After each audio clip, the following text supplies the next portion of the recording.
अब अगर अर्तुरुल का हकीकी चेहरा देखने के लिए तैयार हो तो शुरू करता हूं तुम्हारी बहन इल्बिल के खातून के तस्करे से। अर्तुरुल जानता था कि तुम्हारे बाबा के अमीर बाहुद्दीन से करीबी ताल्लुकात हैं। वो यहां सिर्फ महसूल वसूल करने नहीं आए थे बल्कि सरदार आला का मनसब लेने आए थे। यही वजह थी कि पहले सिपाही और उसके बाद तुम्हारे बाबा का बेदर्दी से कत्ल कर दिया। उसने काजी के सामने तुम्हारी बहन से गवाही दिलवाई। पहले उस अर्तुरुल ने उस साफ दिल बहादुर लड़की के दिल में एतबार कायम किया और फिर काजी का फैसला इल्बिल के खातून की मदद से तब्दील करवा दिया। अमीर बाहुद्दीन हर चीज से वाकिफ था। यही वजह थी कि इल्बिल के खातून के जरिए उन्हें कत्ल करने का मंसूबा बनाया। कैसे?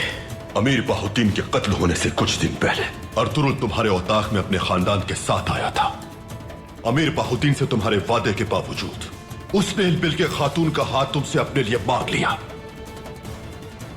तुम्हें और तुम्हारी बहन को बेवकूफ बनाया उसने। इल्बिल से वो शादी क्यों करना चाहता था जानते हो? ताकि अमीर बाहुद्दीन को तबाह बर्बाद कर सके। कैसे? ये सब कैसे किया उसने? वो तुम्हारी बहन की जिंदगी से खेला ताकि अमीर बाहुद्दीन और तुम्हारे ताल्लुकात खराब कर सके। जिस वक्त वो ये चाल चल रहा था तो कारवा सराय से महसूल का सारा सोना चुरा लिया गया। उसने मौके का फायदा उठाया और अपने हाथ खून में रंगे बगैर मंगोलों से उनका कत्ल करवा दिया।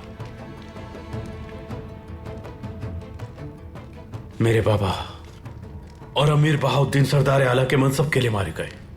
और अर्तुरुल सिर्फ यही नहीं रुका, वो अलंचक को घुटनों पर ले आया और वो मनसब भी हासिल कर लिया जिसके तुम हकदार थे।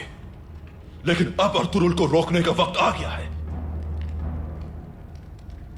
अगर हम दोनों मिल जाएं तो एक अजीम कुव्वत बन जाएंगे। मतलब की बात करो। तुम इस सब के बदले में क्या चाहते हो मुझसे?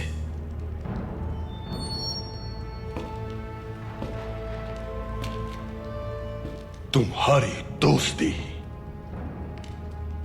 अर्तुरुल के मरने के बाद मैं किसी और दुश्मन का मुतामिल नहीं हो सकता।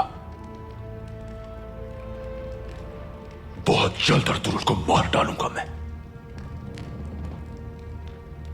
उसके मरने के बाद तुर्क कबाइल की सरबराही तुम्हारी होगी। मैं चाहता हूं तुम उनसे मेरी हिफाजत करो, वरना वो लोग ना किला मेरे पास रहने देंगे ना सऊद तुम्हारे पास। अगर हम हाथ मिला लेते हैं तो अर्तुरुल कुछ नहीं कर सकेगा और हम उसके मजबूत हरीफ बन जाएंगे।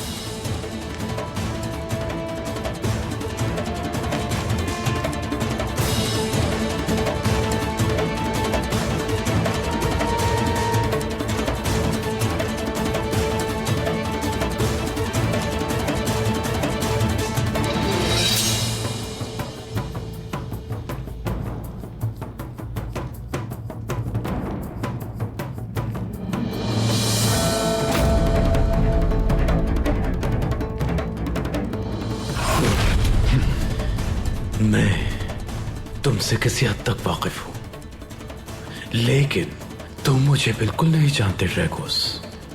अगर मेरे साथ कोई चाल चली तुमने तो तुम मेरा दूसरा रूप देखोगे, याद रखना।